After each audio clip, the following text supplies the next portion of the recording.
म्हणजे 100 रुपये खिशात असताना 285 रुपयाच्या सुपाऱ्या घेणं, 2 लाख कोटीचं कर्ज काढा. त्यांना पाठिंबा देताना वेगळं भाषण मी करेनच त्यावेळी. या बातमीचे प्रायोजक किमया ग्रुप सोलापुरात साकारतोय शानदार असा किमया स्वप्नसृष्टी प्रकल्प, जुळे सोलापूर सोलापूर.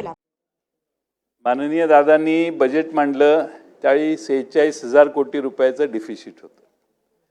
मग जुलैमध्ये आले तिथं त्यावेळी काहीतरी 56,000 कोटीचं डिफिसिट मांडलं. आता मांडलंय 75,000 कोटी रुपये परत पुरवणी मागण्यात. म्हणजे मला वाटतं 1,80,000 कोटी रुपये का 2 लाख कोटी रुपयापर्यंत आपलं गेलं. पैसे खिशात नसताना सभागृहासमोर या सगळ्या गोष्टी मंजुरी करून घेतलेल्या आहेत आणि डिसेंबरपर्यंत खर्च फक्त सरकारचा रवी राणा फक्त 36% झालेला आहे. त्यामुळं अमरावती जिल्ह्यात जे पैसे येणं बाकी आहे, तुमच्या DPDCचे पैसे, बाकीच्या योजनांचे पैसे ते आलेत का तुम्ही जरा माहिती घ्या.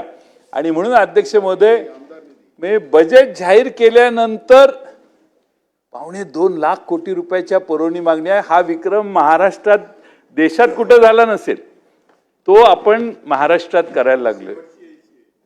आणि मार्च महिन्यात आणखीन येणार आहे. मी त्यावेळी तर मी तुमचं अभिनंदनच करेन. त्यामुळं अध्यक्ष महोदय, नाही असं गणित कसं आहे की 100 रुपये आपल्याकडे आहेत, 100 रुपयाच्या ऐवजी मी 145 रुपयाचं बजेट जाहीर केलं. परत जुलैमध्ये आलो, अजून 56 रुपये वाढवले, म्हणजे झाले 210 रुपये. परत डिसेंबरमध्ये आलो, अजून 75 रुपये वाढवले, म्हणजे झाले 300 रुपये, 285 तर 285. म्हणजे 100 रुपये खिशात असताना 285 रुपयाच्या सुपाऱ्या घेणं कशात बसतं. मी 9 वर्ष अर्थमंत्री होतो साहेब. 10,000च्या पुढं जायला लागलं जर पुरवणी मागण्यात तरी माझ्या अंगावर काटा यायचा. कारण पैसे कुठून आणणार, त्यांना शेवटी पैसे द्यायचे आहेत. म्हणून दादा, माझा सल्ला आहे की आता ह्या सगळ्या गोष्टीत साधारण 2 लाख कोटी रुपयाचं कर्ज काढून टाकू आता आपण. कारण हे सगळ्या ज्या पुरवणी मागण्या आहेत, हे जे पुस्तक मांडलेलं आहे, हे पुस्तकात ह्या सभागृहातल्या प्रत्येकाला आपली कामं दिसत असतील आणि वाटत असेल की आपलं काम होणार आहे, आपलं काम होणार आहे, आपलं काम होणार आहे. पण शेवटी याच्यातनं किती डिलिव्हर होणार, तर आपल्याकडे पैसे नसताना डिलिव्हर नाही झाले तर तुम्ही हे सगळं पुढं पोस्टपोन करायला लागलाय. त्यामुळं आता सगळ्यात महत्त्वाचा प्रश्न, मला या सगळ्या पुरवणी मागण्यात महाराष्ट्रातल्या जीवन प्राधिकरणचे थकलेले पैशाचे कुठं पैसे दिसत नाहीत. मला या पुरवणी मागण्यात महाराष्ट्रातल्या 5 लाख कॉन्ट्रॅक्टरांचे 89,000 कोटी रुपये थकलेले आहेत, त्यातले अजून पैसे काही कुठं दिसत नाहीत. बांधकाम मंत्र्यांनी सांगावं, त्यांनी ज्यावेळी चार्ज घेतलं त्यावेळीच त्यांना लक्षात आलं की काम किती अवघड आहे. आणि बांधकाम मंत्र्यांनी त्यांच्या भाषणात सांगावं की आत्तापर्यंत पेंडिंग या तारखेला शिल्लक किती पेड करायची बिलं शिल्लक राहिलेली आहेत. म्हणजे किती 79,000 कोटी आम्ही आकडा सांगतोय, तो 70,000 कोटीवर आला का 50,000 कोटीवर आला. आणि मग शिल्लक राहिलेले जे लोक राहिलेले आहेत कॉन्ट्रॅक्टर, त्यांचे आपण पैसे कधी देणार हेही आम्हाला कळावं. आणि दुसरं राज्यासमोर मोठं कुठे साहेब आव्हान आहे, आणि ते म्हणजे आपल्याला जीवन प्राधिकरणला मोदी साहेबांच्या केंद्र सरकारने आपला हात सोडून दिलेला आहे. त्यांनी सांगितलंय 2024 नंतर आता आम्ही केंद्र सरकारकडून, सेंट्रल गव्हर्नमेंटकडून काही पैसे देणार नाही.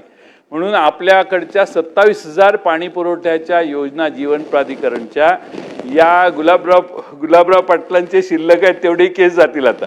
कारण 27,000 कोटी रुपये जे शिल्लक आहेत, 27,000 योजना करायच्यात आता पूर्ण, 27-28,000 योजना, त्यासाठी 20-30,000 कोटी रुपये लागणार आहेत. त्यातले 50% केंद्र देणार होतं, तेही आता देणार नाही. म्हणजे राज्य सरकार या योजना कशा पूर्ण करणार आहेत हे सभागृहाला जर सांगितलं या सत्रात पुढच्या रविवारपर्यंत तर बरं होईल. आणि सगळ्या आमदारांना माहिती आहे, सगळ्या आमदारांच्या दारात सामान्य कॉन्ट्रॅक्टर जातात, लहान लहान कॉन्ट्रॅक्टर आमचं अडकले. आता काय आहे, मी मंत्र्यांना दोष देत नाही, पण अडकलेल्या बिलांच्यावर बिल जास्त वाढायला लागले. म्हणजे पूर्वी 2-4% काम व्हायचं, ते आता 15%, 20%, फार अवघड आहे, तिथनं मला सोडवून आणायचंय म्हणून ते एवढा खाली टोल वाढलेला आहे की माझं 1 लाखाचं बिल असेल निलेश राणे साहेब, तर 1 लाखाच्या बिलात 20,000 रुपये मध्ये गाळा दिल्याशिवाय मला 80,000 रुपये पण मिळत नाहीत, अशी परिस्थिती आहे. म्हणजे एवढ्या मोठ्या प्रमाणात लोकांचं खाली शोषण व्हायला लागलंय. त्यामुळे राज्याच्या अर्थमंत्र्यांनी एकदा 2 लाख कोटी रुपयाचं कर्ज काढावं आणि माझी त्यांना विनंती आहे, कर्ज काढून ह्या सगळे बिलं एकदा देऊन टाका. लोकांचा आपल्याला शिव्याशाप घ्यायची काही गरज नाही. लोक आत्महत्या करायला लागली आहेत, लोक चिंतेत आहेत. 2 लाख कोटीचं कर्ज काढा. त्यांना पाठिंबा देताना वेगळं भाषण मी करेनच त्यावेळी, पण एकदा कर्ज काढून महाराष्ट्रातल्या जनतेच्या गळ्याभोवतीचा फासा हा सोडवण्याचं काम करा. आणि PWD मंत्र्यांनी उत्तरात किती शिल्लक आहेत, हीच संधी आहे तुम्हाला सरकारवर प्रेशर आणून तुमचे पैसे काढून घेण्याची. त्यामुळे उत्तरात तुम्ही हे तुमच्या व्यथा मोकळेपणाने मांडा राजे. तुम्ही देतात, मी दादा देत नाही असं कुठं म्हटलं. तुम्ही जोरात रडला तर जास्त मिळतील, तुम्ही रडलाच नाही तर कशी परिस्थिती आहे, बाळाला दूध कधी मिळतं. त्यामुळे तुम्हाला तुमच्या कामाला माझा पाठिंबा आहे, काही अडचण नाही, पण फार लोकांची बिलं थटलेली आहेत आणि लोक अस्वस्थ आहेत, एवढीच मला या ठिकाणी सांगतो. धन्यवाद.